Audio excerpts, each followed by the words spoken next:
Facing the Misfitness. That's right. All right, so here we go. We got another episode of the Island of the Misfit Toys. What is she doing now? Raquel is not going to be here, so we have the amazing DeeJae filling in. Silver Fox. Yay! And as we can all see, Cap is on pause. So Cap will be back eventually. He's hey, there he is. He's on mute though, so I made it. You made it. Yes. More than I could say for all of Sid's hair.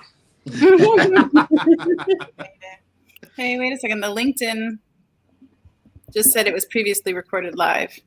Oh, well, great. Here it goes. You guys breaking it again. I'm telling you. Hey, Karina. Hello, Karina. Oh no, it's showing Oh live. no, it's live now. Okay. Hello. Wow. We have lots of comments already. Okay. Oh no, those are the comments from yesterday, I think. Wow, we have a lot of comments. I don't know how we do this, how I do this without Kelly. Karina. I that's what I do. I write them down so then I can go back and Bernard. hi everybody.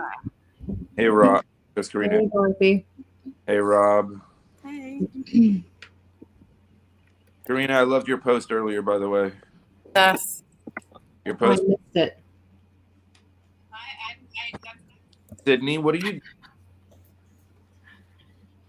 Going on, Karina? So, how was everyone's day? Very good. Yeah. Actually. Okay. Very good. Garbage. I'm gonna go with uneventful, which is nice these days. I can't say the same about mine that it was uneventful, but it was a roller coaster today. I had an emotional dip. Boop. Like, I had like a roller coaster of everything today. were we all admitting to having been human today? Yeah, I was totally human. Yes. I cried. I totally cried. All right. Me too, actually. 2.5 hours. So maybe there was something in the air today because we've all had that emotional dip for a while. Yeah. Close the fridge. Yeah. Yesterday was pretty rough. For Really? me. Yes. Yesterday was everybody just I felt like everybody was just pushing my buttons yesterday. And it was just like driving me literally crazy. It's like everybody wanted me to snap out of something. I don't know what yesterday was. There was something going on this month. Yes, Karina, that post. Yeah, I don't know. I don't even think we can blame it on Mercury anymore. I don't know. I know. Well, I got something actually today. It says there won't be a planet in retrograde for like 7 months, so now it's time to get your shit together. Good. That's good. Right. Yeah. No Now's the excuses time. now. We're out of retrograde. Who am I going to blame now that Mercury's out of our way? Exactly. Right. That's what it is. You guys take it. I just went outside. When's the full moon? I don't know. Ooh, Right? you had an empowering day. Tonight or tomorrow? I think Let me it's see. tonight. I just came from outside and it looked almost so full. Hey, Chris. Dorothy had an empowering day today. I know. That's awesome. That is awesome. Katie, DeeJae in the house. I wouldn't expect anything else from you. I really wouldn't. I don't know. Today was a weird day. Like it started out as a good day and then had choppy moments and then had a great moment that I didn't even appreciate. And hey, Michelle Madden. And then There's still time to appreciate it. That's right. Sounds like you're Yeah. appreciating it. Yeah. I'm enjoying the wave. I don't know if I'm appreciating it. I mean, you know. Hey, Jenny, this month's been rough. Hey, Jenny. Jenny. Everybody's like kind of the feedback I'm getting for a lot of people is it's been a rough energy month. Like February, we were like ready for things to like just like hold on tight, and then February came and we were still like white knuckling, and I think everybody ended up exhausted. Yeah. I don't know. My rough year started February 18th of last year. So when I got the Full moon Saturday. You're an overachiever. What can I tell you? Right. overachieving. Hey, Charlie.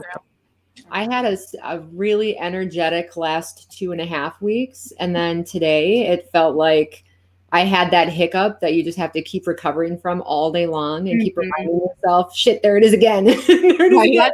That's happening again. Mm-hmm. Yeah. Yeah. Well, I have the whole like, do I need to introduce you to yourself, Nancy, thing going on? Like this is, you've been here. You know how this goes. You know what to do. Like, do I need to introduce you to yourself? Like, this is you. This is what happens. Okay, keep going. It was just, that's been my phrase in my head. Do I need to introduce you to yourself? So when you said that earlier this morning, you were actually saying it to yourself also? Is that how that one worked? Yeah. I say to myself all the time, let me introduce you to myself. I don't say that. That's a good habit. Like, that's That is a really interesting. good habit. I've never thought of that. I've never heard of that. It's Why not is that? Like, it's not like mean. It's not critical. right. So it's just a way of sort of checking in. Become more gentle. Yeah, I don't know if it's so much. It's less harsh than other ways I could say it to myself. Right. Wow, look at the chat. I have to say what's up. What's up, everyone in the chat? I know there's so many people. I'm like, love. Everyone's saying hello. How's everybody? Shirley and Stephanie and Tony. I've never heard him curse so much. I swear, the cold brought it out. And say we unleashed and there was no putting it back. Brian, Charlie, Enrique. Yeah. You guys are awesome. Thank you. Yes, thanks all for being here. Okay. Bye. Jamal. Nancy, the topic of your line. Mine, I tend to find I have one that is more of a softer, gentler Jen kick in the ass, and the other's like, no more. I'm just done dealing with it. The voice is not coming back. Yeah, there's also the get your shit together, Nancy. Like, that's right. Yeah, get your shit together, Nancy. Let's go. Yeah. Or it starts with Nancy Barrows. All the voices in my head. I'm pretty brutal in my head, I think. You got to find. And this is our family systems. I mean, when I first analyzed my family system in my head, there was no one on my side. I had all sorts of people out there, and I named all their jobs. I had the gatekeeper, I had the Catholic school nun, I had, like the one that was going to wrap me on my hands. Well, that was the one that was going to wrap me on my knuckles if I didn't get it perfect. The gatekeeper decided what was going to get in and what was not going to get in. There were, Vilda Chaya, the one that just gets excited but like nervous, anxious about everything. So I actually really named them. And then for my maladaptive behaviors, coping strategies, I've told Mike this, I threw them a mental retirement party. I thanked them all, and they got the cross pen with their name on it. Thank them all, and said thank you for your service. I really appreciate everything you've done. It's time for you to enjoy your retirement. And they're all on a beach somewhere in like lawn chairs and drinks with umbrellas. And I said to them, if I need you, I'll let you know. I love that. Yeah. DeeJae, I want to get back. You said it's pretty brutal, right? What do you mean? I mean, I don't want to throw you on the spot, but. Oh, that's all right. I feel like I beat myself up. I'm a little harsh on myself. I know I'm a little harsh. I'm too self-critical. I do the comparison game. You're not supposed to. Throw myself under the bus constantly. The pity party, but not really. I don't know. The shame, the guilt rears its head. So, I mean, it's a full party, I guess. It's a full-blown party in there. But, it's like, okay, just get through it. Like, those aren't real. That's not real. You got to make sense of it. Is there any time that they are quieter? Do you notice?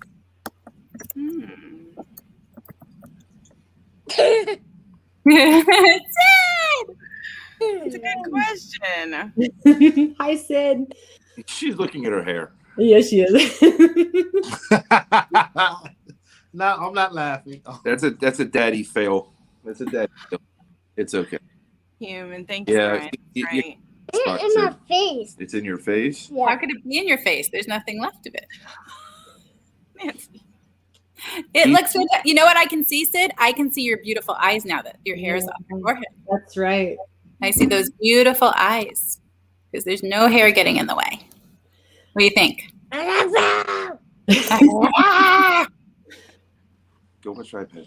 I'm going to mimic the comments right now and just say, DeeJae, you are amazing. Mm-hmm. I was so privileged to have the time with you that I did earlier in the week. You're just such a bright soul.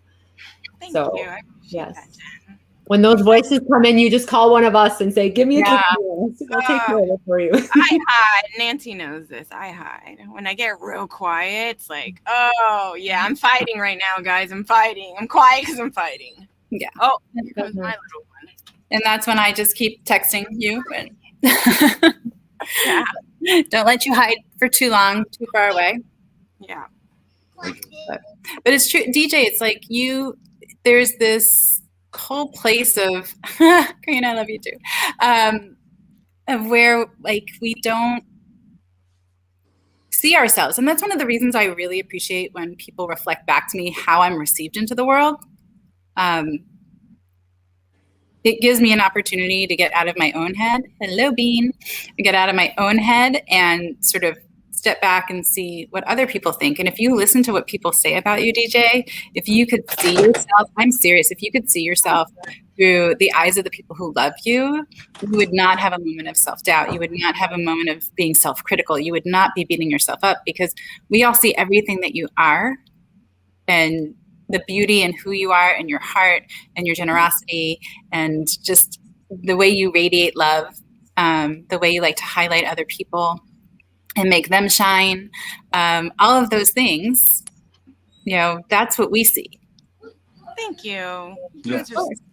That's what I see as well. So when you said that, it just kind of got me interested, because I'm like, when we had our interview, I never would have suspected that. You just seem so bubbly, so radiant, so full of energy. So that was just like surprising. Confident is how you came across to me. Confident and sure of yourself and sure of where you're headed, So yeah, it's so funny because we were accountability buddies, but you were already there. Like you were already there. It's amazing to me. Like you had done all of it. You just needed to trust yourself and go do it like you are. I try to be like methodical, and I try to be systemic, and I try to intellectualize things, and that can be such a downfall.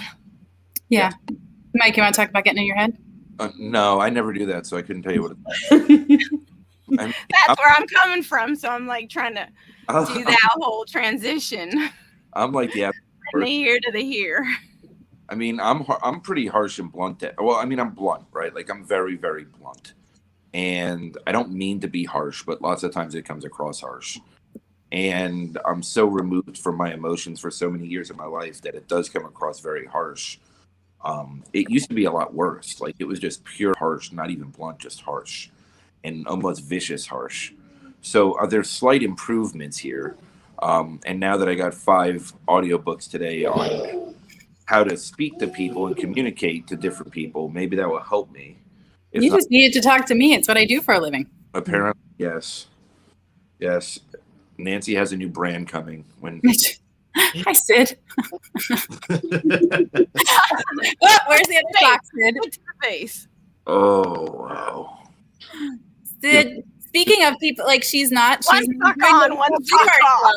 Right? She doesn't care. She's not judging it. She's not worried about it. She's self-confident. She's just being her. Aww. Am I streaming on Twitch, Enrique? No, I'm not. I'm going to Facebook, YouTube, and LinkedIn. Yeah. I should go to Twitch instead of Facebook, but because I don't like Facebook. Twitch is where it's at.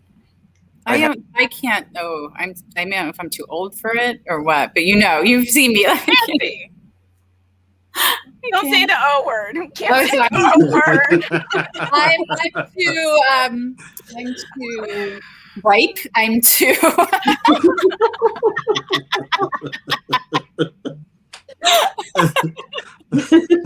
I think distraction. Somebody is going to give me shit for that. I realize I walked myself into it, but yeah, I don't know. You're a misfit. Exactly. It's a different culture, I guess. I don't know the culture. I'm not confident and comfortable in the culture. So there you go. We'd be a lot cooler. Thank you. I'm really not a foot person, so this is kind of creeping me out. Like, I'm really not big on beat at all, but it is what it is. Well, she's happy. She's saying, Dad, give me time. Just put her in her own square. She can join. Yeah, let her join. That's right. Sid, we need your opinion on these things. It's important. From a child's perspective. Exactly. We all are trying to get in touch with our inner child and stay connected to our inner child here. So she might be the wisest one in the room. I was talking to my son yesterday, and I just couldn't believe he was telling me he was I guess they got a fundraiser for their school. And you got to download these apps and do something with them. And I could tell something was wrong with him and my daughter. I was FaceTiming them. And I just said, what's going on? And I kept on asking. They wouldn't tell me. Finally, he said, Dad, I'm just frustrated. He's 8 years old. I said, okay. Wow. What do you know about being frustrated? Right? That's a good word. It's better than saying angry. I'm angry and sad. It's another word. Use a better word to express that emotion. So it's a good place to start. It's pretty insightful for 8. 8, right. So he's too old too?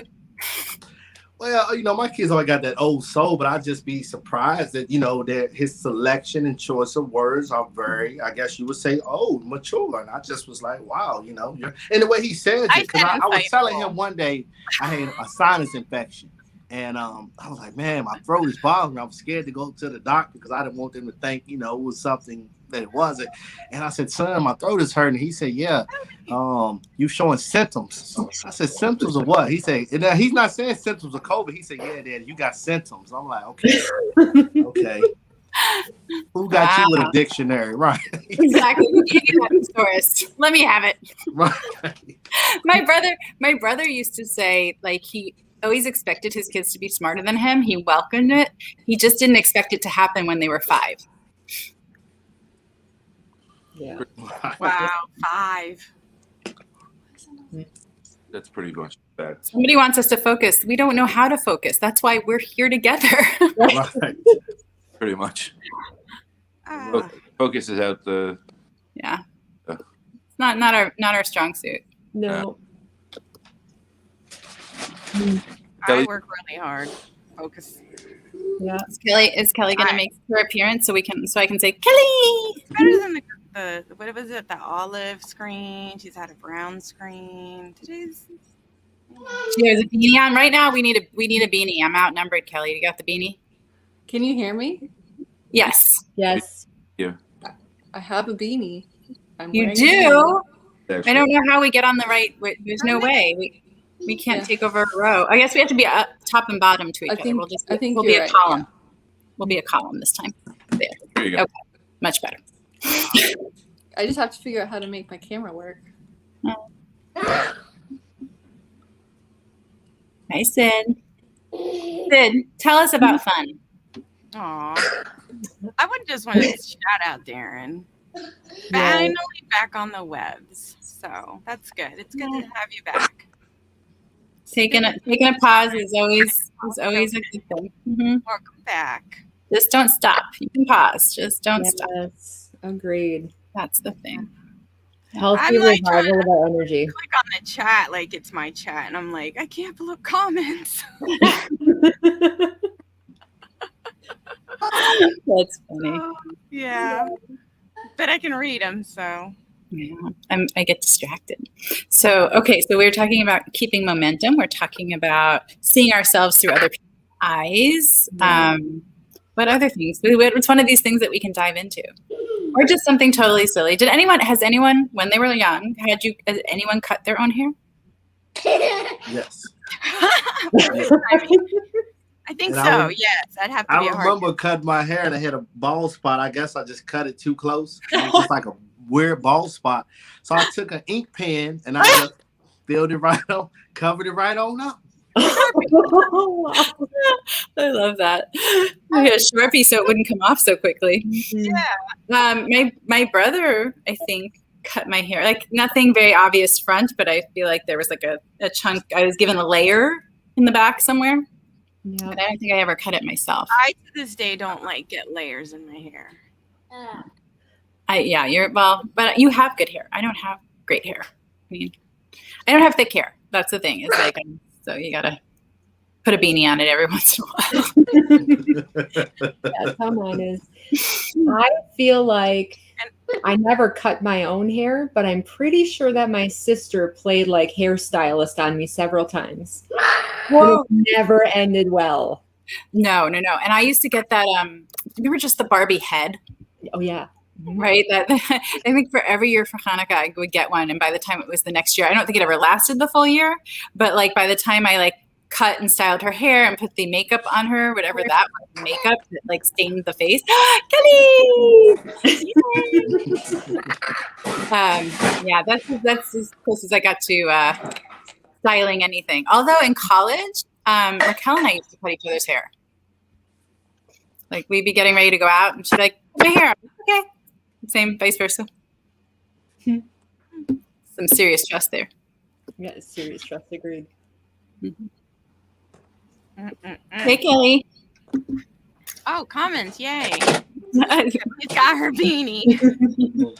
Support. I'm gonna have to buy a bunch of beanies. I need a poof. I like your poof on your beanie. I'm telling you, I told Jen you have to send me your address. I know where to find them.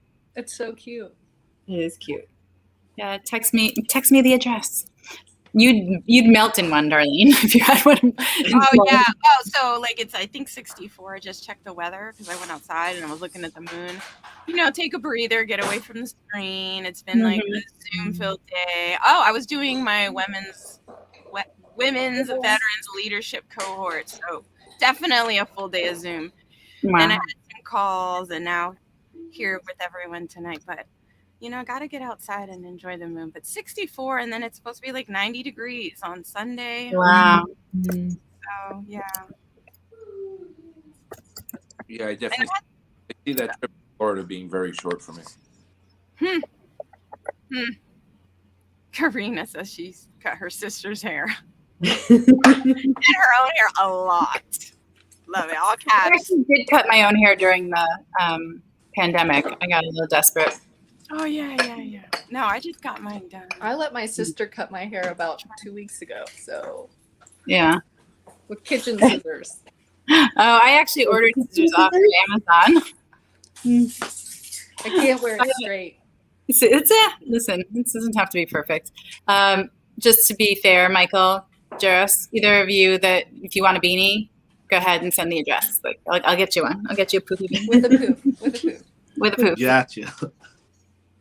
Equal opportunity. Right. Everybody. I wouldn't feel well not having a beanie with a poof. You wouldn't do well with a beanie with a poof? No, without a poof, I would just. Oh yeah, no. I would feel so out of place. Well, yeah. Well, if we're doing it, it's poofs. Raquel already has hers, so that's cool. Apparently, you have a hoodie. You don't need a beanie. You have a hoodie and Sid, so you're good. Is the poof removable? I got Yeah. one for Christmas that the poof comes Yes, off. it's interchangeable. Yeah. You can change the poof. Yes. It's fancy. Oh, wow. Didn't even know you could do that. Yeah, so you can have different combinations of poof and hat. Now I gotta get back on so it looks decent. Feet. Back to the feet. Yeah, back to the beanie. Back to the bean. Go have my bean covered. Yes, I can send everyone the Amazon link. Kelly, how was your day? Oh, she just put her food in her mouth. Thanks, Mike. Hey, look at these Services. I'm like trying to focus here with feet in my face, and I really don't like to. Yeah, he's having a hard time. You got to just bear with me a little bit because. I think Katie. No, who was it? Katie J. No, it's Kenneth. Yeah, Katie J. Who's offering haircuts. If anyone needs a haircut. Yeah. I like it. You're getting a massage, Mike. It's good. Getting something. I don't know. So much. Yeah, it's probably how it's changeable. Connected to joy, to the being. And I love that. That's how beautiful. There's a reason I work with kids for a living. I mean, there's an energy there, and it's fun. You know, while I have to grown up a lot of the time, my kids. I mean, I play for a living. Granted, I'm doing therapy, but I play for a living. And it's such a fun way to do it. I always thought like art therapy was something that I wanted to pursue because I wanted to pursue mental health and being a counselor, like a therapist. And art therapy was something I had considered. I know now I don't really know. I mean, that's been a while, but it's so important, and working with kids and having those types of services. What you do, Nancy, is incredible. I've worked with kids in the system in a different capacity, speech pathology, but really you're working with kids that have been through so much trauma and so much anguish and hurt and just carry so much. Yeah. So, in the same regard, it's a lot of the same work. It is a lot of the same work. And I think it's just being there, being present, Bring and iPad. treating them like little humans, because that's what they are.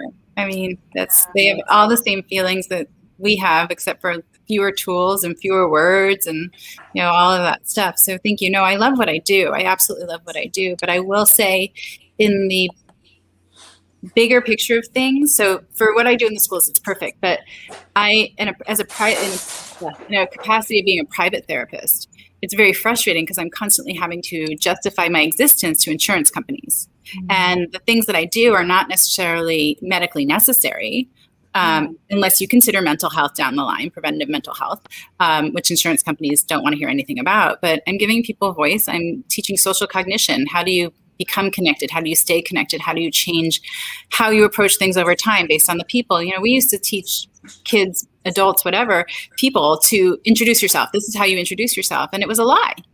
It was a lie, because that's how you introduce yourself to certain people. You wouldn't say the same thing. Your friends, you go, sup. You go into your boss and go, sup. It's not going to work.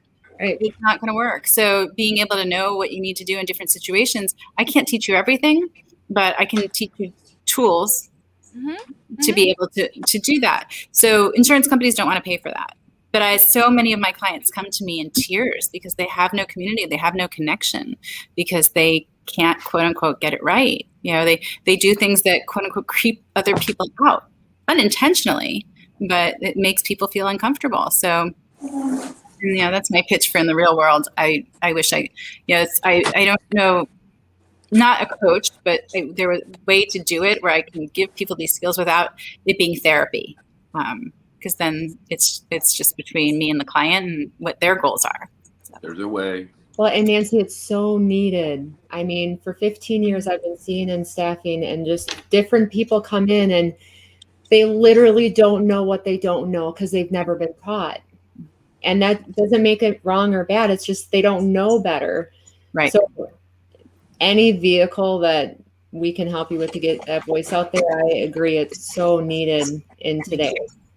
Yeah. I mean, I've worked with people who just, conceptually the hidden rules, they don't get them. They don't get the hidden rules. Or, hey, at your home, you can, at your home, you can go eat anything out of the fridge. You can't do that in your office.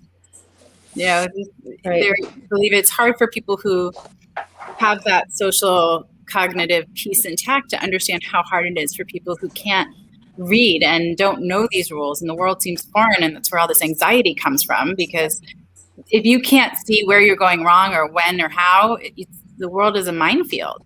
It's a total minefield. And so, they raise anxiety and mental health issues come up, and it just, and we all know how important it is to be connected. Right. And not only do we know it, we feel it. We have the opportunity to be connected, and we know the difference from being connected and being disconnected. So I love it. I love what I do. Like I said, I just wish I didn't have to justify, because I have therapy after my name, like therapist. I have to justify why this is important. And, I kind of want the insurance person who's making the rules, come sit in a few sessions and see what happens. Talk to my clients at the end of a therapy treatment plan, see what the difference is. But yeah, I feel very fortunate, and I have the opportunity to give people a voice. So that's a huge gift to be given to me, like to be able to help others. Yes. Yeah, Jaris, you're going to remember. Yeah. Yes. I was just trying to make a point, Jaris. You can give me a minute. Yeah, you got it. rocking along with you the whole time. Yeah. Anyway, so that's my thing. The iPad. That's my thing. There's some perpetual behind it, right? Because if people are raised a certain way and then it's carried through generation over generation until we break the cycle. Yeah. It doesn't break. And there really is the assumption that everybody knows. Everybody knows how to do it. And it's, It's not everybody learns from watching. Some people need to be explicitly told, And I think that they want to be. I mean, I think to people I talk to in just a week and how many times I hear, Jen, just thank you for telling me because I've never been told that before. Wow. And just simple things like how to work on time or what to say and what not to say and how to talk to your boss or how to communicate what you want. Right. And just those basic communication, like you're saying, the basic communication that they've never been taught before. Yeah. And you can keep going and like, how do you craft your message so that it's going to be heard by the intended audience? I might be someone who just wants to know the truth, to me the truth, but someone else may need it packaged differently or given in small bites or, just in a different way if they're going to hear it so that they can receive it. So there's so many pieces that go with it, which is one of the reasons I love it. But yeah, even like, how are you crafting that email? Sure, you could just ask the question, but that's not what we do. When you get an email, hey, how are you? I was wondering if you could, and the answer is yes, and you just return with a yes. It's sure you're answering the question, but you've now thrown a relationship into the like wonky stage. Like you didn't do any of the niceties. You didn't follow the rules that we're all comfortable with. And when people feel uncomfortable, what do? They move away. They take space. They don't want to be near you. And they're not near you, so they're trying harder and harder to get back to that, and it does end up being a spiral of failure. Yeah, it does. Yeah. I have no idea what that's like, by the way. I've never done that before in my life. Be too direct and to the point and missed niceties at all. That's who I am. But you also will say like brutal honesty, or what's the other one? You describe it as brutal honesty or something else. I can't remember. But you can be honest without being brutal. So is the goal to be honest and be heard and helping people, or is it the brutal? I don't brutal. I say blunt honesty. Blunt. Okay, so blunt. Say brutal. Brutal is a little different. Okay. To be brutal. Now it's blunt. And I think at times I'm very gentle, but it's definitely few and far between. I'm working on it. It's just not something. It's 41 years, almost 42 years of programming, right? So it's I'm still trying to the cadence. Yeah. Getting my point, Jen. I'm good at that. You're breaking up. I am breaking up. Mm-hmm. Yep. That's enough, I guess.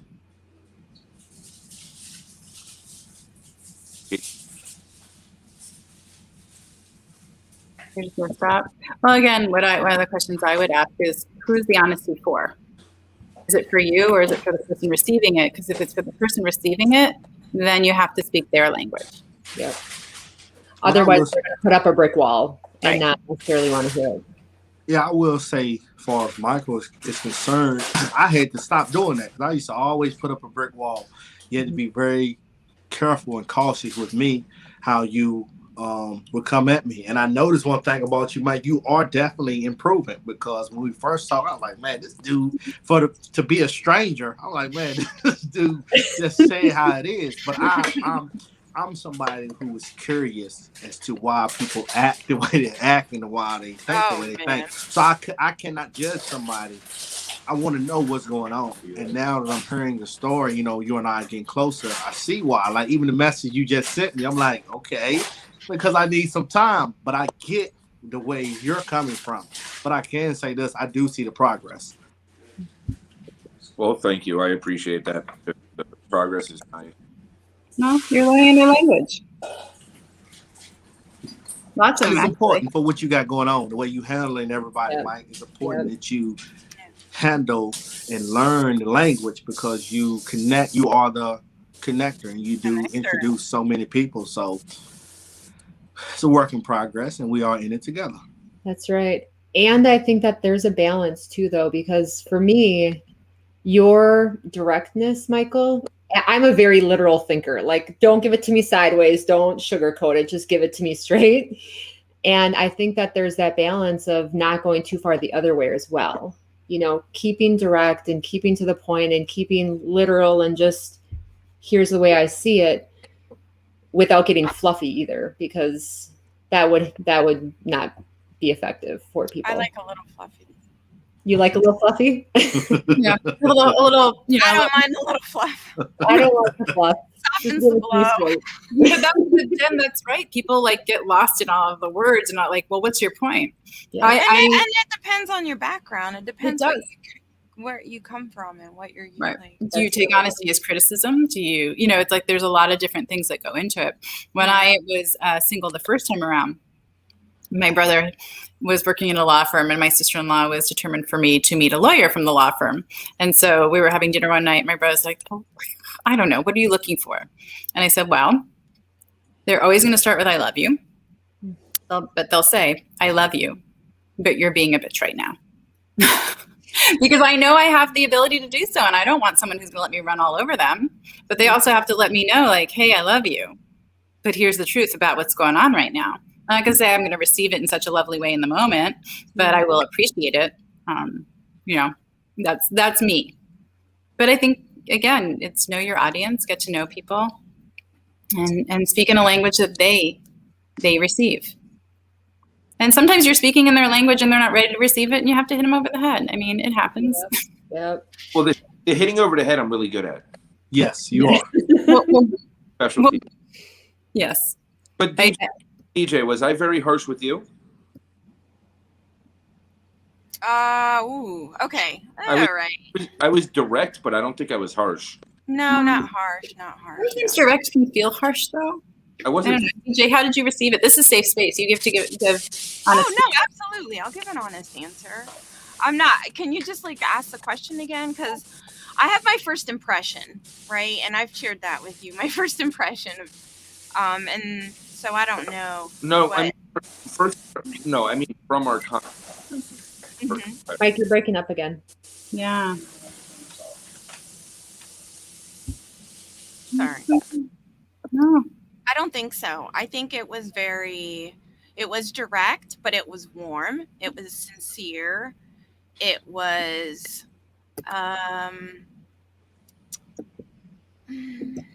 comforting, in a family way, in a familiar way.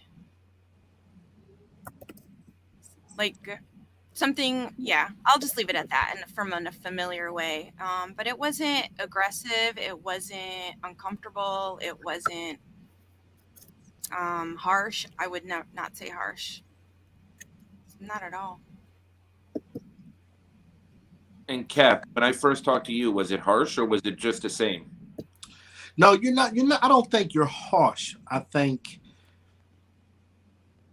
you are direct. And when somebody is direct and very strong, it can come off as harsh. But no, I just thought you was just, you were direct. You saw something and you wanted to help. And to me, I felt the urgency. Let me say that. I felt you were very urgency. And I don't think you've ever been harsh with me at all. I just felt like, there's nothing wrong with being direct. And I think a lot of people, especially in today's society, we're pampered. And, when somebody does come off direct, we kind of get offended because I think, just speaking on myself, I notice when I do talk to people nowadays, everybody they want to be fluffy and pacified a little bit. There's nothing wrong with that. But I think, as adults in this mission that we are on, you got to come straight up with it. Yep. I'm not going to be as nice as everyone else. I thought you were aggressive as fuck, and I wasn't sure that I was going to come back to you. Nancy. And there you have it. It's true. I had this conversation with him, and he was. It was comes from a place of knowing what he knows, but it came off as aggressive, telling me what I needed to know. And without knowing you first, that to me was all right, I'm going to step back here and decide, feel this out for a minute and see where I want to go. And I mean, obviously it came to where, you and I are very good friends, and, I appreciate the honesty now, but having not met you before, knew who you were, it did feel aggressive to me, and I wasn't sure like if this was for me, sort of thing. Okay, I want to go back to the fluff thing. You guys like about fluff, yeah. uncomfortable conversation. Let's go somewhere else. Oh no, I'm sorry. It's just because I'm like watching, but like because there's sides to it, right? Some people like it straightforward, and some people need more of a gentle flow. I think there's a time and a place for everything, though. Yeah, absolutely. Sometimes I'm good with it. Other yeah, times, Well, and I don't, knowing Mike, it gives time. I like to feel people out. I'm more of an observer. I'm more of a listener at first. I mean, I like to talk and I'm extroverted, but I also really just like to observe from afar and get a feel for people before. And then I approach delicately. I think maybe it's just because of the line of work. I've always just been, gentle and delicate in my approach to things. So I guess that for me is fluff. I liked fluff. Fluff was perfect. But Mike, again, it goes back to knowing your audience. Like, I believe that Mike could hear that from me, given where we are now, and that was history. I believe so, right, Mike? No, I mean, and I do when I hear it, right? Am I still choppy or no? No, you're okay. You're good. It's better. I hear it, right? I'm trying to evaluate. I'm trying to grow from it. I'm trying to learn from it. So I need the truth, right? I need the harsh, blunt truth. That's the way to get through to me. You can talk to me in fluff, and I'll just like glaze over. It just doesn't work. Like I'll just pass out if I hear fluff. Like I have no interest. Like stick a pencil in my eye and just get it over with. Like whatever. Like that's just how I am. I just need it direct. I mean, any other way, I'm just gonna glaze over and not pay attention. But having it direct from people you don't know and don't care about. So the underlying theme here is we all sensed that you were coming from a good place, right? You knew things and wanted to share things and wanted the best for the people you came into contact with. So that's there, right? That's the important piece. And yeah, I mean, we're all learning. We're all still learning and figuring out who we are and how we relate to others most effectively. Yeah. But once I got to know you, Mike, I appreciated you because knowing your background, you're not just being a butthole for no reason. Like you said, you've been programmed to be like that. So, I mean, it makes perfect sense. Yes, Right. Perfectly normal. I told him that too. I'm like, when I first met you, I didn't like you. I'm like, you just came off so strong and so aggressive. And I was like, oh. But, I realized that was part of your communication style. And it was just part of your learned behavior. So it's okay. It wasn't because it was, you're like Jaris said, trying to be a butthole. It was just the way you communicate. And then when you really listen to the message, when you really listen, then you really realize. Right. I mean, I honestly don't think you speak to me any differently than you did the first time we talked, but it feels totally different now. because there's a relationship. Because Exactly. there's trust. Exactly. Yeah. There's the foundation there to not just know it's coming from that good place, but to feel it's coming from that good place. Yeah. That's it. Yeah. But even then, I mean, like the whole there's a time and a place, like Mike and I today, like sometimes I just need you to be a little more gentle, Gentle. and he knows, little more fluffy. We worked it out. More We fluffy. worked it out. A little more fluffy. I'm consistent. That's the issue. Say that again. You're what? I'm consistently a harsh ass. No, I wouldn't say that. I'm not. No, saying- Being the fluff. No, Bring but the fluff. I'll never be. I will never deal with fluff. I just won't. But there's a gentler way to come across. Exactly. And there is a time and a place to share certain information. That's right. You are very intuitive. Oh, yeah. You see far into the future. You And wait. you are very, very convicted that is reality and that's the truth. And sometimes when you share that, it is not a good time for me to hear it. Or any, it's like read the room. It's too much, and I know that we need to But work. I still love you. it's too much. It's I wouldn't say it's too much as a blanket statement. Galactic messages that just Yeah, I think sometimes it's received as, more overwhelming and powerful than a place we're in. Right. And you do, like Kelly said, you do see things very clearly, and you see them well down the line. Right. And is definitely coming from a place of sort of wanting to cut to the chase and not have to have people you love and care about be in the yuck, but the yuck is unavoidable. And it's where the growth happens. So, Right. That's the hard part. You see someone you love suffering and you want to give them everything you can to help them through it. But really what happens is, what needs to happen in that moment is support so the person can develop the skill to do it. Well, and that's what I was. Everyone, I think that people receive things in different ways at different times and where they're at in their growth journey, right? Mm-hmm. Like we're at a different place in their growth journey than we can receive. For me, I can receive things way differently now than I could have 15 years ago. But also I think that for me in reflection, as I take feedback from anyone, if it's something I already know about me, it's instantly triggering me. Like, don't tell me that I already freaking know. I don't need to hear it. But it's a self-realization, because I think that that's normal human nature, that we're triggered by things that we already know of and maybe we just didn't look at and we didn't want to look at, maybe we don't want to deal with right now. And I think potentially, just throwing it out there, Michael, I think that that's sometimes why you trigger people, is you're pointing out things that they know that they don't want to look at yet and they're just not ready.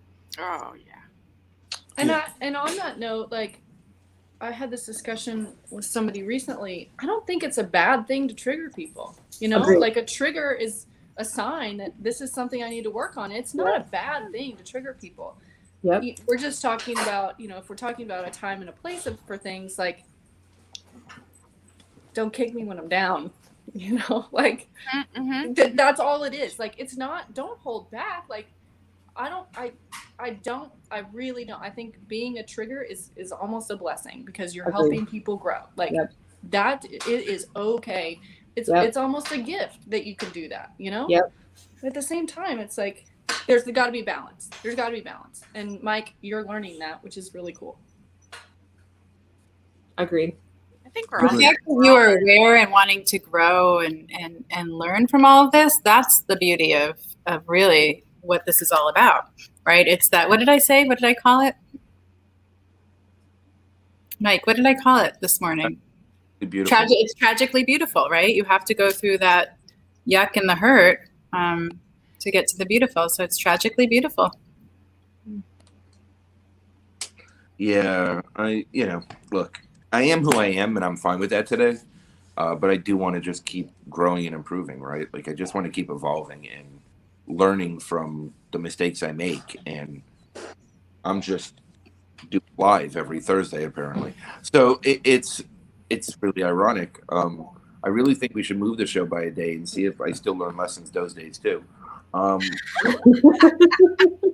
Days for me. I start sleeping from Wednesday to Friday, just so that I can skip out on some of the lessons for a couple of weeks to keep it a little bit more. Sid, I don't know what you're doing, but I see pain coming. She's just jumping on the couch. Just jumping on the couch. I want to comment on this comment that Karina's saying.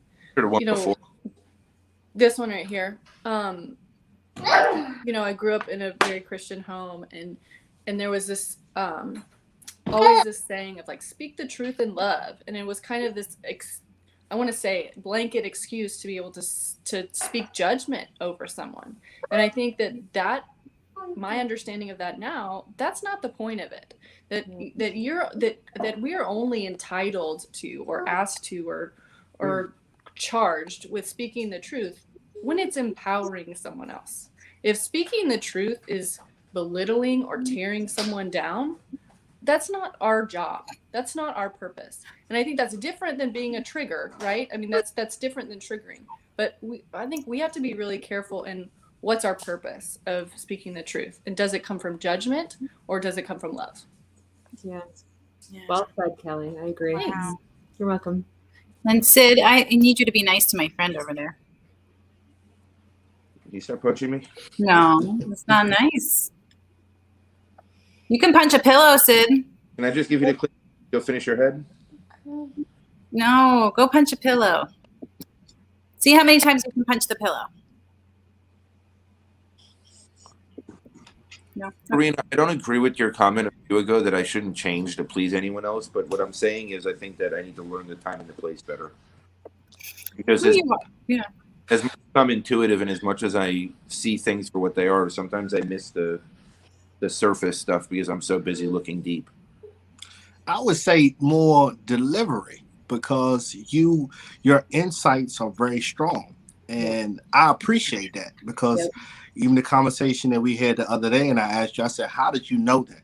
So if you were bubbly with me, it would have made me slow down and not see the urgency that you see. I'm somebody, you have to keep the foot on the gas, you have to keep me focused because I have a lot going on. So I would say words, tone, delivery might help you out a lot, Mike. Yep. Because you are, like you said, you grew up harsh, you grew up rough. So that's your attitude, that's your mindset. So if you work on that. I grew up emotional, right? Like, I mean, I didn't feel emotions until a year ago. Like, I mean, I just avoided and numbed every emotion. Some type of escapism is what it was at one point in time. So, like, I mean, it's not even that I grew up harsh. Yeah, I put myself in really stupid circles quite often. And I don't know. You just keep bringing things out here. How am I supposed to know what it is?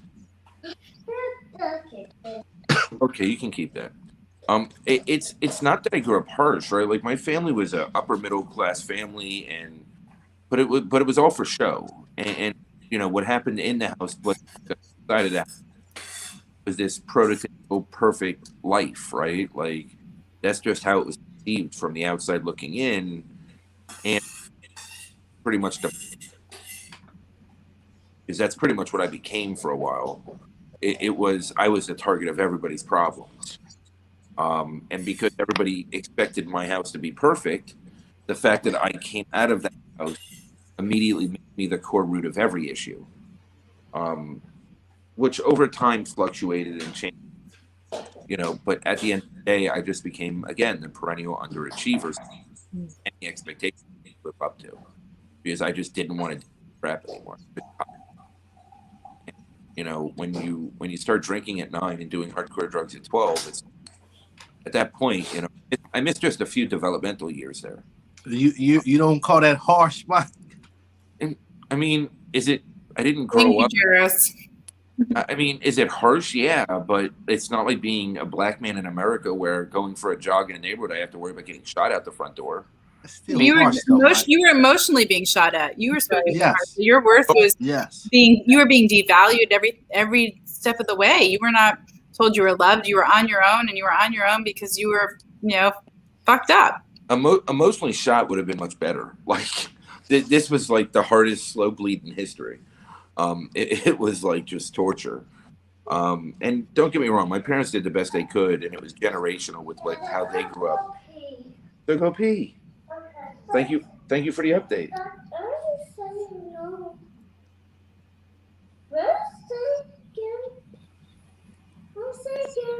Go pee. I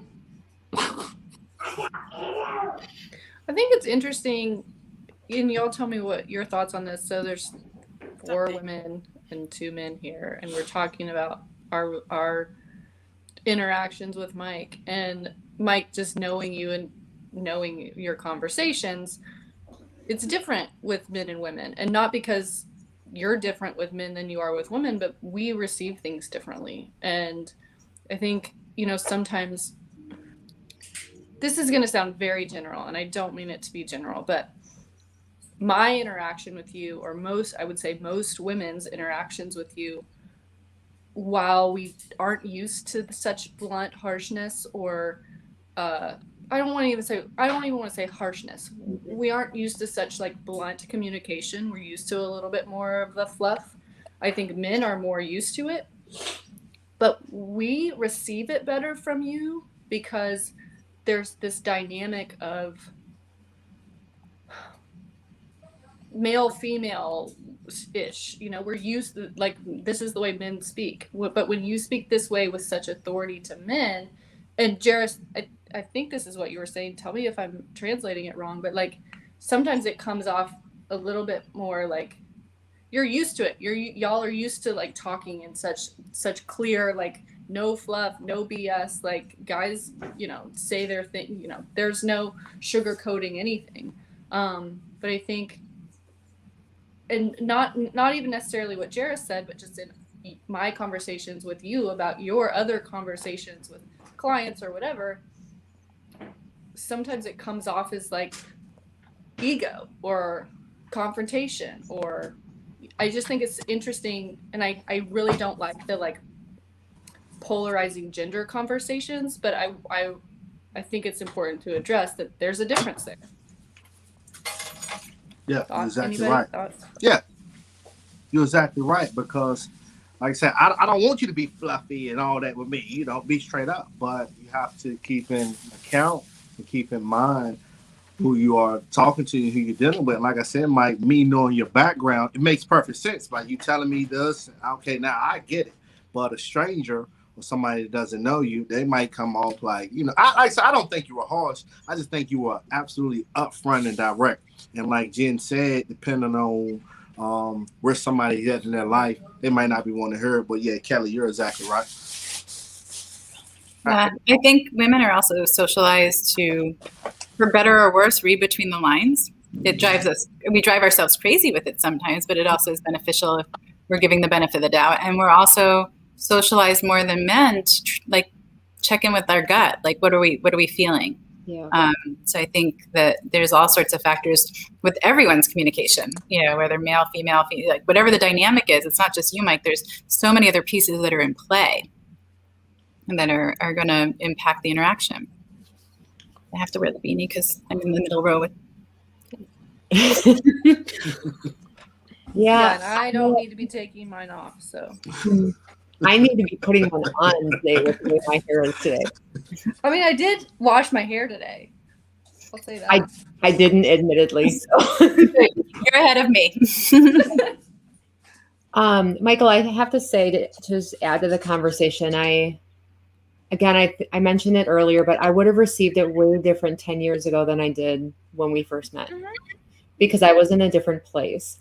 I can tell you your directness to me, I appreciate it. I mean, but I know how to stand my ground. You know, there's been things that I've stood my ground on with you, but to me, that's how I've learned how to communicate. I mean, I've always been in those strong conversations. So to me, it was second nature when we've communicated together that, and yeah, it was just a learned trait. So for me, I didn't even, when there was a question, when I thought that there was too much bluntness, I brought it up and I asked, and then we move forward. But I could see me 10 years ago, I would have shelled. I would have made myself small in those moments. Even though I was still strong outside, my inside, I was anxious and second guessy and in somewhat of a depressive state. And in the state I was in internally in that moment, I wouldn't have received it as well. And I wouldn't have stood as firm in my values and who I am as well at that time. And the way that I look at it is I'm an acquired taste, because, and I'll explain why, because like there's many nuances to me, and there's not many details that I miss. I'm beyond observant, and I don't miss a single detail of anything. Mm-hmm. And it really is a blessing and a curse, right? Because there's times that people want to know every nuance, and there's times that people don't want to know their, right? So it's always been tricky for me to be able to read when each one of those things are. And while people appreciate when I catch nuances and when I do those things, after a period of time, they get sick of them too, right? And because the minute something shifts or changes or even just barely changes, I immediately pick up on it. And it's difficult. it's difficult to understand the time and the place for each thing.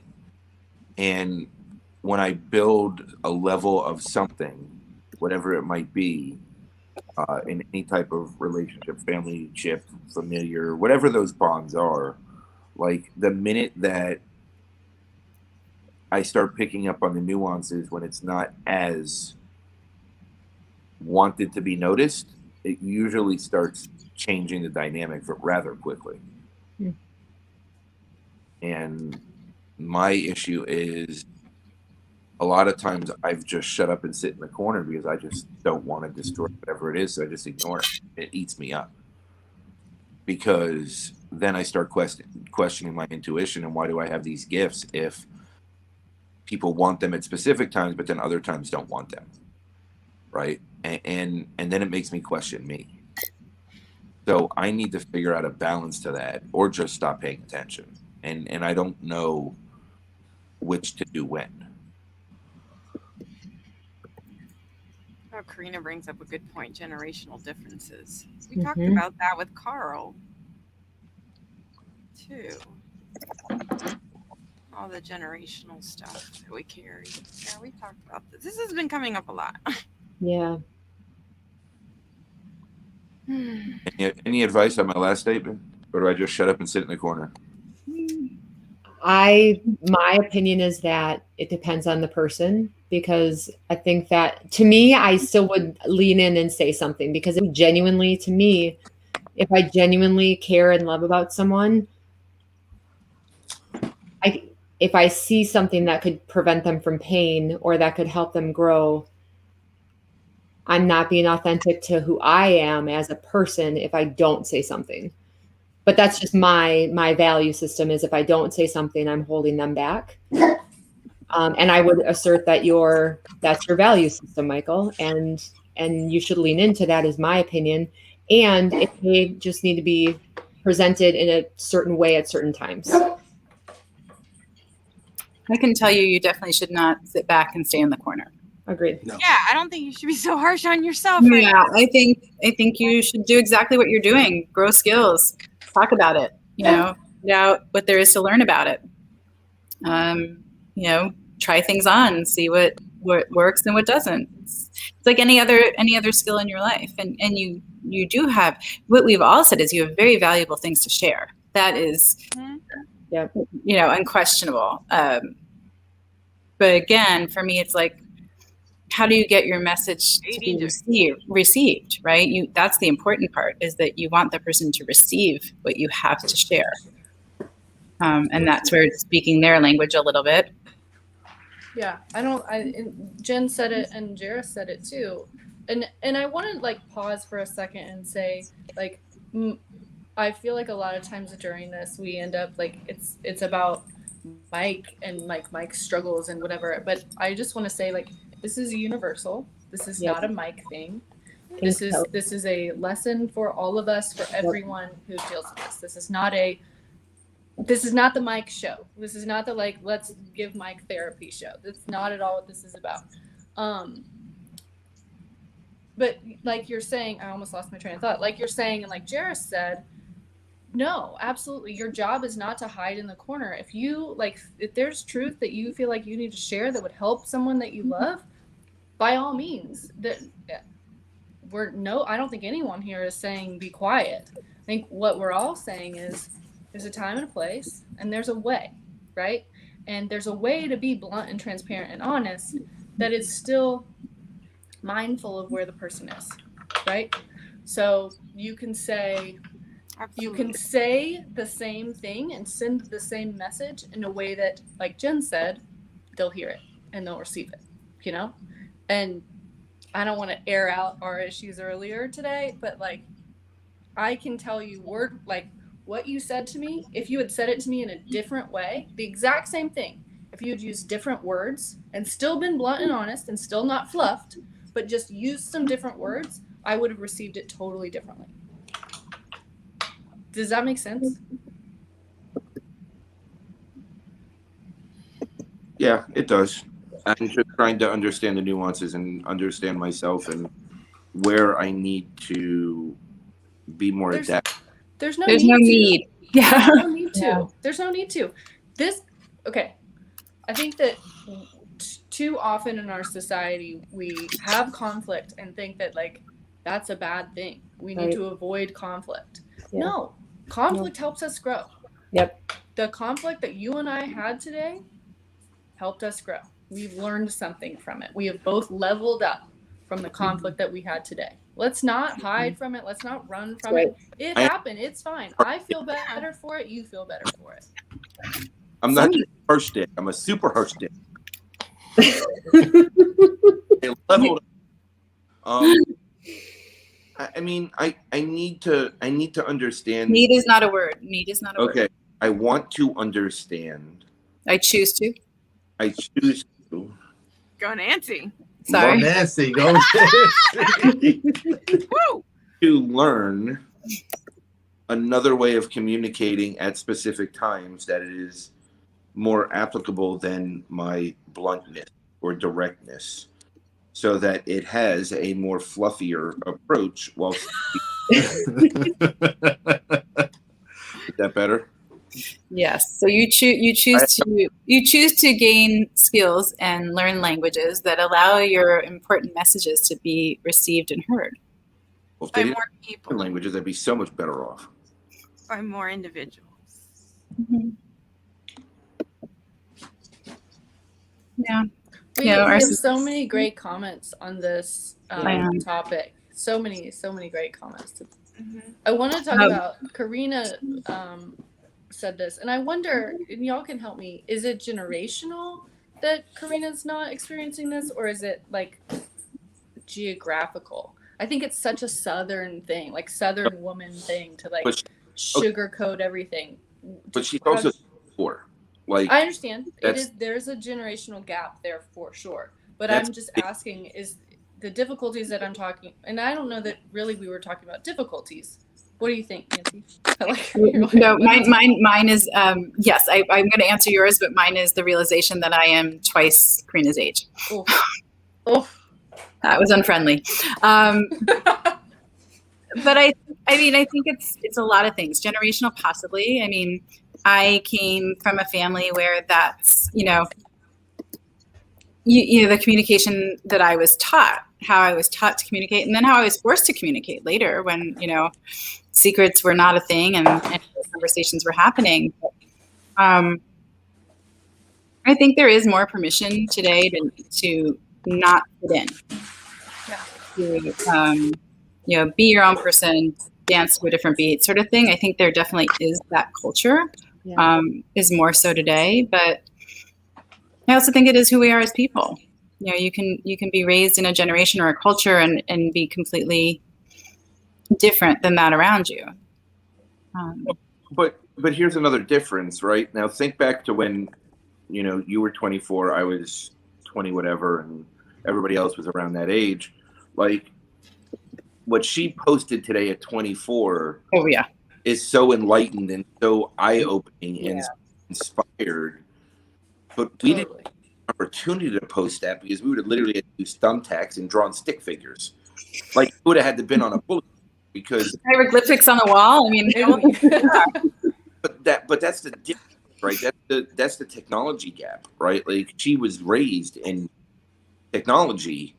Me at 41, like I think my family had their first personal computer at like 9 or 10. And then I stopped touching them by 15 because I got in so much trouble I had to never use one again. So like, I mean, that was that was my age window of teaching myself technology. We had the stupid word processors, Smith Corona.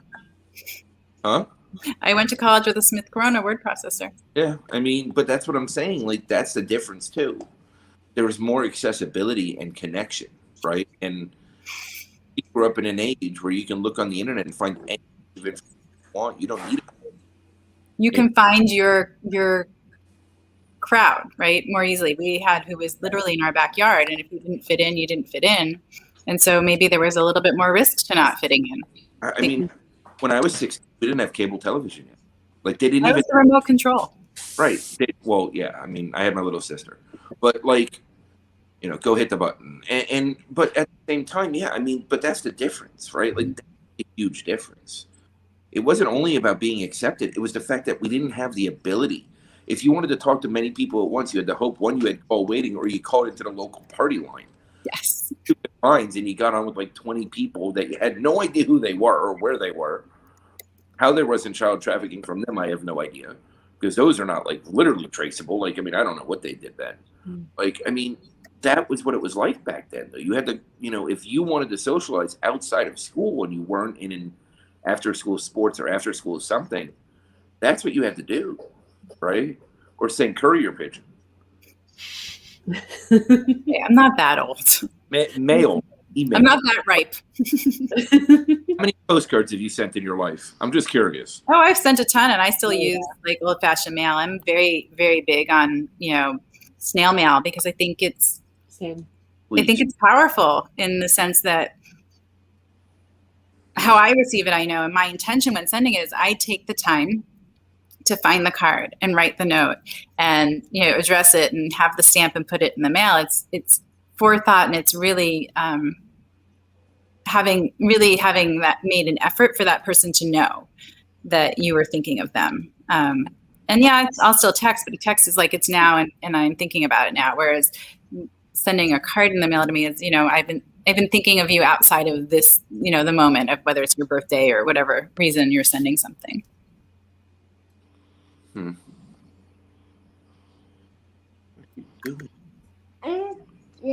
this. Okay. Yeah, and I'm gonna hold you. Okay.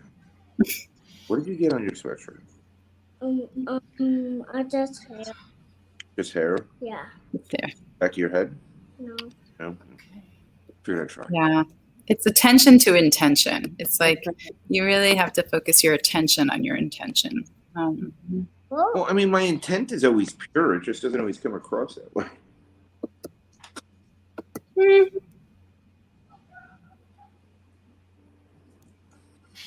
Yes, but I think part of your intent now is to make sure that it's received. Yes. Yes. Yes. Yep. Yes. Awesome addition.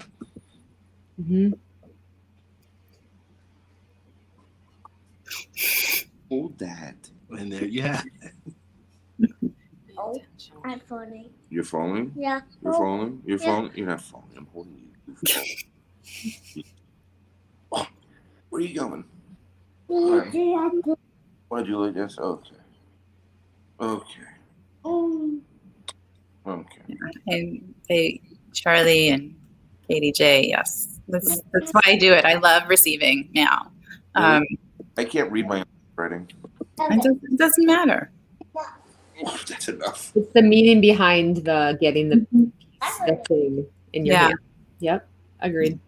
Like some of the best presents I've had for my birthday are people who send like 5-7 cards or like, so it's the whole week or the whole month, they'll just send me cards for my birthday. And I love getting mail. So to me, that's fantastic. Sweet. I did. I just don't appreciate, I don't know. I like writing. I love pen and paper. Like I'll have tons of pens and I will write rather than type. I do feel like that's more freeing. Well, there's the kinesthetic piece of it, right? You're experiencing it differently. Yeah. You've got the physical plus the sensory feedback of pen on paper, and there's actually a lot that happens there. I do get this. And I know, Nancy, you journal. I do, yeah, I do. I journal. Do you Who? journal? I journal a lot. I don't journal. A lot. I journal a lot, both pen and paper, but I also in my book writing, I voice to write. And I'm telling you, that has been so therapeutic for me of taking that change. And actually, Kelly, you're the one that turned me on to that. I thought it was Raquel last week, but it was you that mentioned it. And ever since, things flow easier. And when you decide like how you flow best, mine is definitely through my voice, ironically enough. It's ironic, isn't it? Like, we Yeah. don't, yeah. Yeah. I have this like I'm not a writer. I've decided I'm not a writer, and I was sharing that with someone. I'm supposed to tell my story. I know this. It's been made very clear to me, and I was sharing this with someone who was mentoring me, and she is a writer. She's an author, and she said, "Okay, fine. So you're not a writer. Speak it." She was like, "Just do voice memos and have it like do the whole transcription thing. There's free software that does that now." So Jen and I were talking about writing our stories, and that's how that came up. I'm glad it works for you. I'm still not telling my story, not even through the voice memos, but whatever. What was that? I'm 14 chapters in, Kelly. That's amazing. But what was that tip? Like, what was that? Instead of so it was so I kept saying I'm not a writer. So I love to journal. But it comes and goes. Okay. And I don't mind typing, but for whatever reason, telling my story just wasn't coming out. I would sit down to write, like with the purpose of writing, and it wouldn't come out. And so this woman, she's a shaman out of Colorado, she said, "Well, you're not a writer. That's fine. Just use the voice memo on your phone. Just speak it. Anytime you feel like there's something that you're, not journaling, but there's a part of your story that you think this would be good to include it, in your book or whatever it's going to be. I don't even know. Sure. Just turn on your voice memo and speak it. And it's amazing how it flows. Like you're telling a story to a friend, right? It just flows that way for whatever reason. Yeah, there are fewer obstacles, but also DeeJae, I wanted to mention, I am a journaler. I consistently do my affirmations in the morning, and I mean, that does happen. But in terms of like journaling traditionally, I'm like Kelly, it comes and goes. Like when I, yes, I do, Karina. When I feel inspired to write or have something that I want to put on paper or want to get out of me in that form, then I will journal.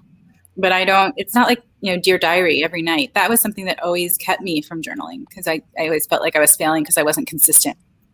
So the one thing I'm consistent with are my affirmations every morning. And then, when I need to write, I have a journal and I put the words in there.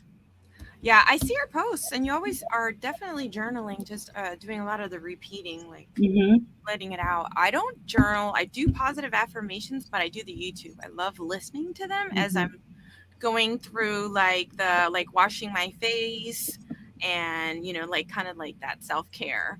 So for me, that's like really the best time for me to listen to the positive affirmations. It could be anywhere from 10 to 20 minutes, at least, at minimum. But I think there was a question in the chat earlier, like way at the beginning of the top of the hour, and it was more about how we cope or how we deal with stress, or there was some sort of question. Oh, yeah, there was conflict. How do you handle conflict? Right. Now, well, maybe this isn't really about conflict, but it really is more about a coping strategy, because talking about journaling is really a coping strategy. It's a way to help people heal and release and, let stuff out. So, but for me, it's really physical. I like physical things. So it's whether it's outside gardening and I'm sweating and I'm like physically like releasing that, or the yoga. I really do love the sweating and the physicality of activities. So for me, I find that is for me one of the go-tos for coping is when I can physically release the emotion or the discomfort or the trouble. So. DeeJae, I resonate really well with that. Every morning within 15 minutes of getting up, I'm in my gym in the morning. And I notice if I don't get that physical activity within my first hour, but again, within 15 minutes, I'm in my gym. It sets my day. It can turn the tone of my day. Yeah. And similar, when I have a moment, like admittedly in my emotions of the day, when I take a minute and had a moment that sparked me, I did 10 push-ups, and it can bring me back up and reaffirm. And then I did 30 push-ups today because I had to keep resetting. But I think it's that physiology that we can shift the emotion with the physiology, and then it attaches better. Yeah, and I think a lot of it tremendously helped me personally to be able to take all that scatterbrainness. And I know Mike's pointed this out to me. It's like, Darlene, you have all this energy. You got to learn to center it, bring it in, and refine it. And yoga really does allow that to, center your heart and your mind and your body. So for me, it's reestablishing the flow of energy. So whether it's your physical like flow, or even in my environment, if there's too much clutter, it's blocking energy flow. If there's not enough light in the house, there's not enough air in the house. Even my writing, that's just a bit of letting things flow. And so for me, again, yeah, I like the writing. I like repeating it because it becomes like it's repeating in my head. I'm saying it in my head. I'm seeing it and I'm writing it, and that all of that gives me the three, right? It's multimodality. So for me, it really sinks in there for me. Good night, Karina. Good night, Karina. Good night, Karina. Jaris, do you write or journal at all? I don't remember. No, I absolutely cannot stand writing. I did write a book. I do have a book. I do write a lot. I write little small notes. Something that is helping me out a lot is I do meditate a lot. I do. I have several times during the day where I know I need to get out and kind of organize my thoughts, as I like to say, because I'm in a position now where I'm noticing a lot of people and a lot of things are coming at me so quick that I have to really be careful and be mindful of how I act, because there are a lot of people who I don't know if they are aware of what they're doing, but I kind of feel like they're trying to kind of get me off my game. And just the kind of work I do, I still deal with the public. I still deal with people every day. So it's like I have to just be focused and understand what I have going on. I want to get back into writing. I do a lot of voice notes. I am back into doing that. And I do want to continue to write books. But writing is just, always as a kid, I don't know. My brain works so quick that I don't want to just sit there and try to write it out. And if I do, I end up misspelling something. So writing is not my strongest suit at all. I like communicating. Yeah. And if my hand gets tired, then I can't get my thoughts out as quickly. It's so funny because you said something like people are trying to pull you off. I don't remember exact wording, but what immediately came to mind is those are people who are uncomfortable with you being where you're at. It's all about them. It's not about derailing you. It's about easing their discomfort. Yeah. And I'm like, Mike, I don't have any pity when it comes to that, because I know what kind of person I am. I know I'm fluff when it comes to people, but I have a balance. So I know when to be aggressive. I know when to do whatever. And I don't know if it's just because of the transition that I made in my life to be embark on this journey that things are coming my way. Maybe, Mike, you can give me some more insights on that. But I feel like, it is a balance with good and bad. And like I said yesterday, I don't believe in waking up on the wrong side of the bed, but that's how I kind of felt yesterday. And it was like that all day. And everybody just was pulling me like, man, come on, get yourself together. This is not you.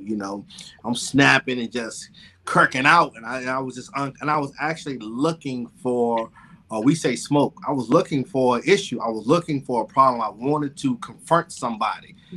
And I had to realize that that's not the way to go, because there are people that are watching me. And I always use this example.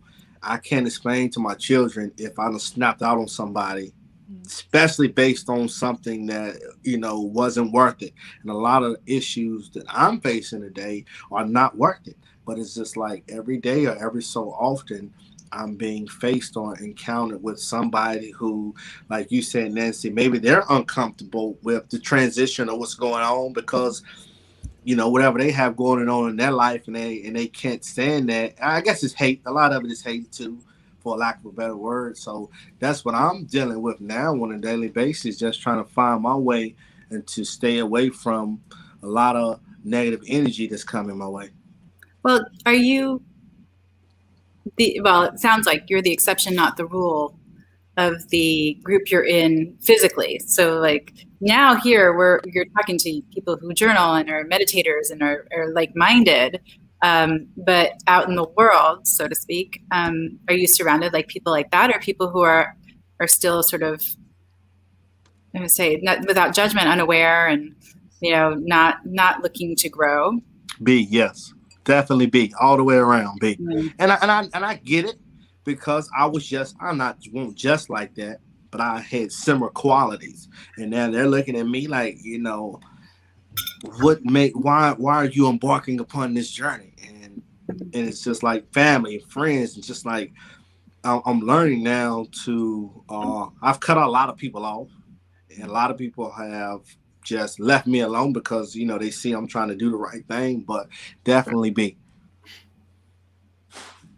Yeah, and I think that's a hard one when you're trying to change an static system.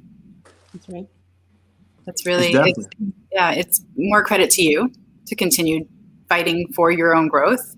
But it is really hard because you growing doesn't fit the old way of doing things. And so people are going to try and pull you back because it makes them more comfortable. They don't want things to change. They like the way things are. Yep.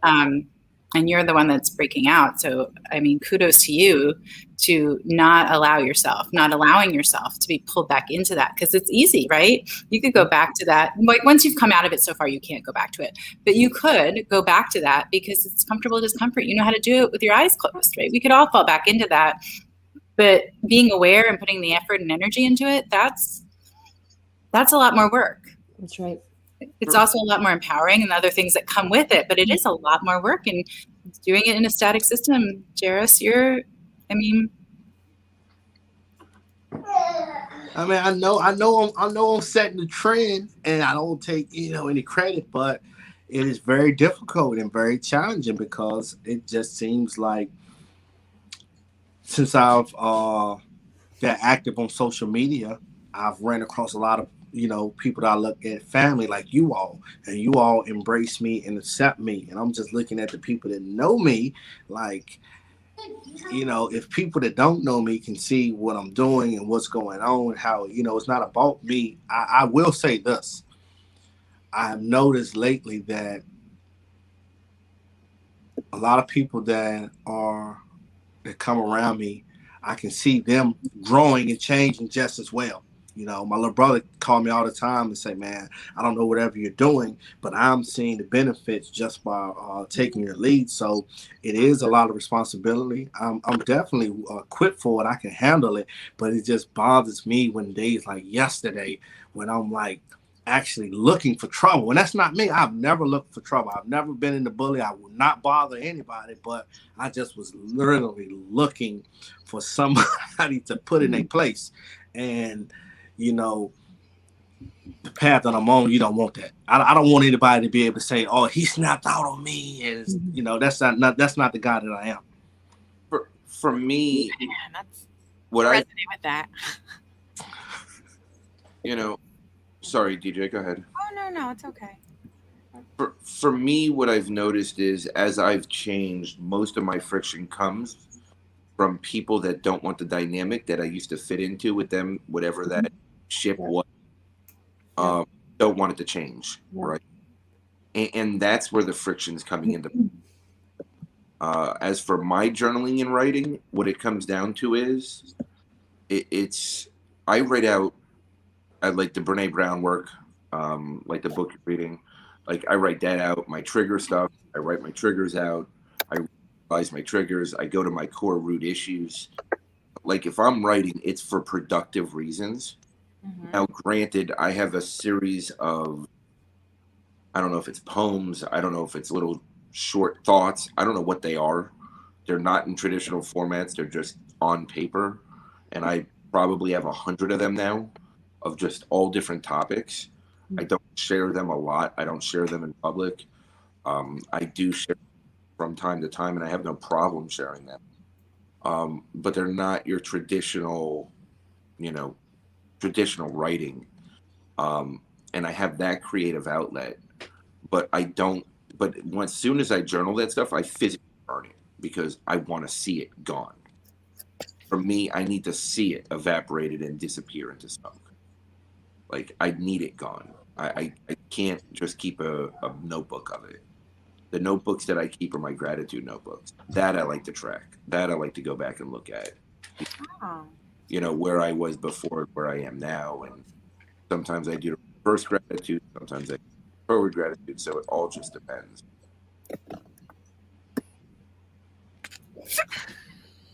Sorry, it's not the right time to laugh at the comment. What's up, Brian? On that note, we committed to each other that we would stop at 90 minutes. Yes. And it is 90 minutes. 90 minutes. Good call. Yeah. Okay. Any last Any final closing thoughts? remarks? Closing remarks. I will say this. Like you mentioned earlier, Kelly, this is therapy for me. Yes, Because y'all don't know, this is so uncomfortable, but y'all help me to get comfortable doing what I know I'm called to do. So I appreciate everybody's insights and thoughts, because I can apply bits and pieces of what everybody's saying in my own personal life. And when I meditate and get my thoughts together, I reflect on these kind of conversations, and they actually help build and uplift me to be able to do my job dealing with other people. So thank you all. Right back to you, Jaris. Fill that cup. Yeah. Great lamp presence. Oh my gosh, I'm sorry. We're having this serious conversation. Ryan. Ryan's on fire in the comments here. But you are the man, Mike. I'm going to tell you this every show. I'm watching you very closely, and I'm learning very fast. So keep up the good work. Yep. Ah, Jaris. See what happened? See? It's easy to watch me because I put it out for the whole world to see. Yeah, but a lot of people don't pay attention. That's the thing. I'm not somebody who's going to pay attention. I like to pay attention. Agreed. And as always, as I get ready to leave here, I thank you all. I thank you for being my safe place and my voices of wisdom, and to you, Mike, for bringing us all together and creating this space for us to share. I very much look forward to the time we get to spend together. Not only just the 6 of us and Darlene joining today, which is fantastic, thank you. But with our with the people in the comments, engaging with them is amazing too. I love those opportunities. I know you're laughing because he said something funny again, didn't he? No, he's talking about me bringing up food for everyone. Oh, yeah, I get that. Next week. Yeah, next week. Apparently, we're all gonna have beanies next week too. Just need your address. Like it. Yeah, I want to second that, Nancy. Like, same. And also what Jaris said. Like, this is therapy. This is a safe space. This is like Jaris. Like, this is what you all know. This is definitely not my comfort zone. There's a reason why I'm the producer. But this has been really good, and I'm grateful for the safe space. And I'm grateful for the people in the comments, right? It's you drive the conversation. And for those of you that, want to join in the conversation, let's have a one-on-one. So this is a safe space because we know each other, and there's trust built. So if you want to join this conversation, build some trust with us. And come on. There is an interview process to become one of my group therapists. It's not. I don't mean that there's an interview process. But we just need to be certified. I always said I needed a team of therapists. Mike's certified. Right. I created a team of therapists. And yet, as everybody said, this is it's been such a growing, grateful space. I can honestly say life-changing. I can say that for me. Just the community in whole, but even just the presence of everybody, and the honesty and the trust, and being not afraid to just be able to talk without hesitation or reservation. So I love you guys. Love you too, Jim. Love you too. Love you. And Kelly, to your point, I respect that, and I appreciate your wanting to be lioness about this space. I think it's actually really important. It's important to me. So yeah. Thank you. Yeah. And you have to survive a direct call with the harsh, blunt asshole. So do that. It's not me that you have to get through. I'm the softie. It's that one. All right. Well, good night, everyone. Good night, everyone. Love you all. Thank you for being here. Thank everybody for watching. Till next week.